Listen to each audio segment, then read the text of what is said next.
Getting started with full-time travel and sustaining it long-term are two very different challenges. Let's talk about that on this week's episode of How to Travel Full-Time.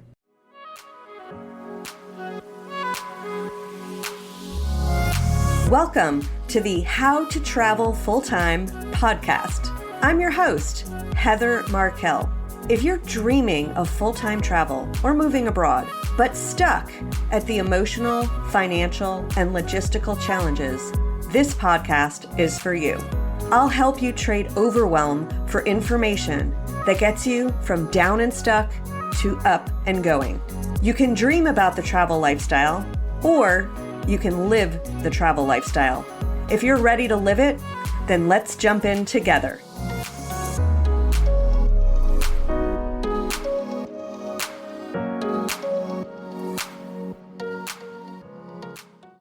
Most people put a lot of thought into leaving. Leaving a job, leaving a place, leaving one life to start another one. But very few people put that same level of thought into what it takes to maintain this lifestyle over time. And when it comes to traveling full-time, early on, it's natural to focus on how do I make it work?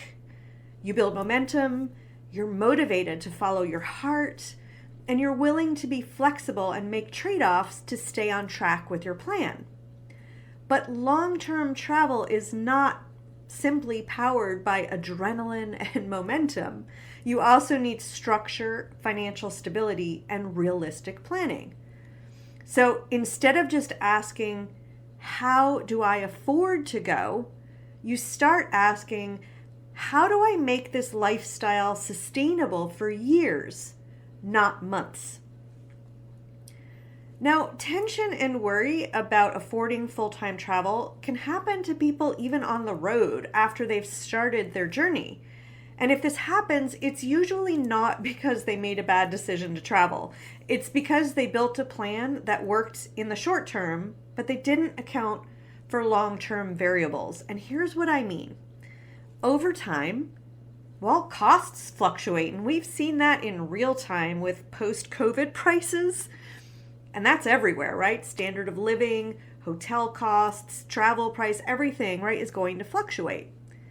Energy levels change. So I know when I started traveling, I was bouncing around every 3 days, and now I will stay much longer, in terms of weeks instead of days.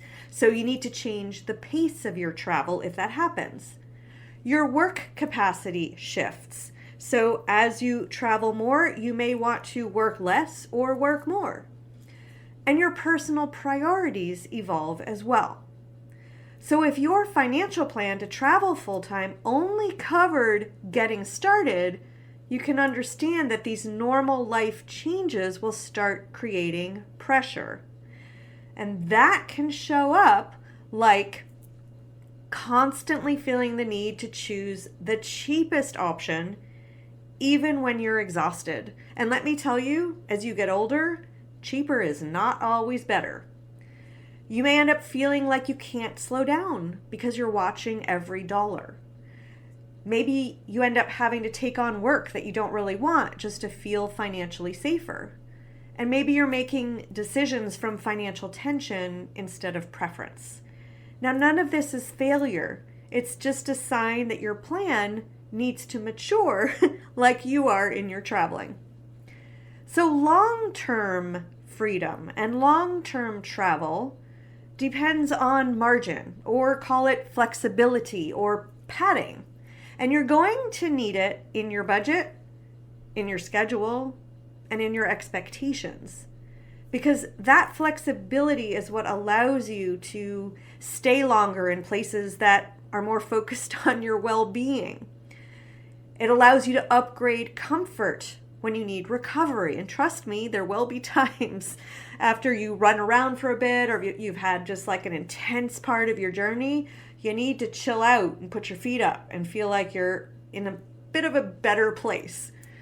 You may need to adjust your pace without financial stress.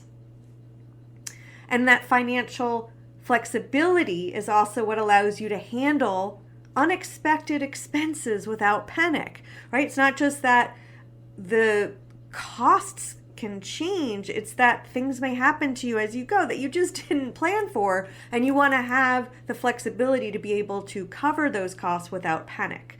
And so with that margin, you have that flexibility and the choice. And this is really important for people over 40 who are not interested in extreme budget travel as a permanent lifestyle. Sustainability at this stage of life usually includes a baseline level of comfort, stability, and predictability. And it's really important to build all of that into your financial travel planning. There's a major psychological difference between thinking or saying out loud, I hope I can keep doing this, and this thought, I've structured this in a way that works long term. And that shift does not come simply from optimism. It comes from planning for more than the first few months or the first year. Sustainable long-term travel means thinking beyond just your departure and asking questions like, what level of monthly cost feels manageable long term? What income or financial buffer reduces stress instead of adding pressure? What travel pace supports my energy and my health? And that may change, right, over time, as we've mentioned. And to that point, how do you want your lifestyle to evolve over time? And these questions are not indulgent ones. They're ones that help stabilize.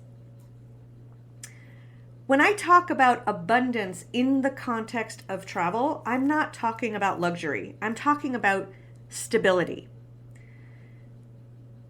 Enough financial capacity when you have it allows you to make decisions based on what supports you, not just what's cheapest, right? So like I mentioned before, it's the difference between feeling like you can choose a location, an accommodation that's based on your well-being instead of just, oh my God, I have to take only what's cheapest, which can get really fatiguing after a while.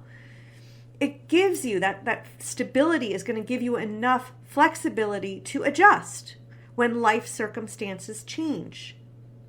And you get enough structure that this lifestyle feels steady instead of fragile.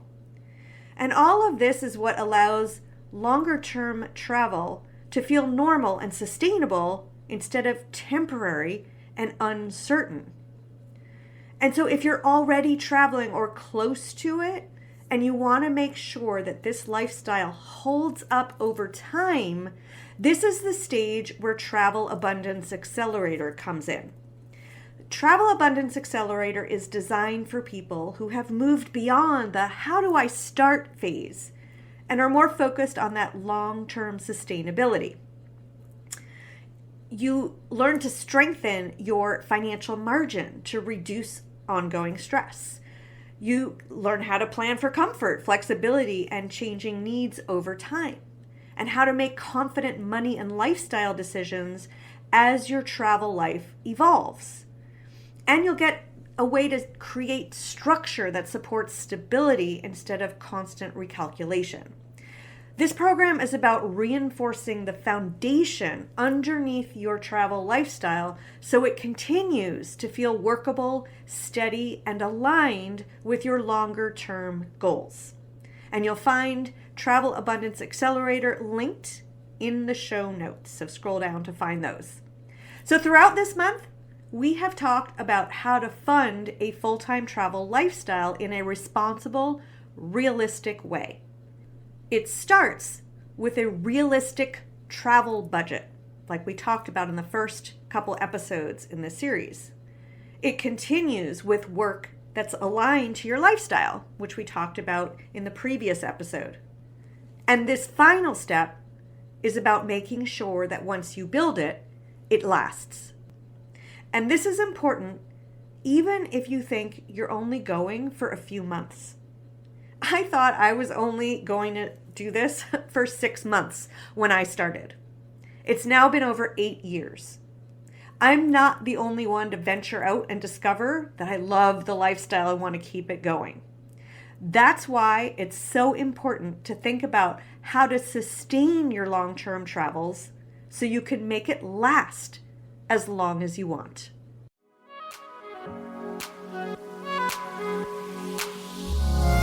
Thanks so much for listening to the How to Travel Full-Time podcast. If you loved it, please leave a review and let us know. Make sure to subscribe to get the latest episodes. Check out the show notes for important resources related to this episode, and come visit us at travellifestylecoach.com to learn more great information. If you're ready to get started with the lifestyle, go to moneyfortravelbootcamp.com, where you can learn all the strategies to afford this amazing lifestyle. Talk to you next week.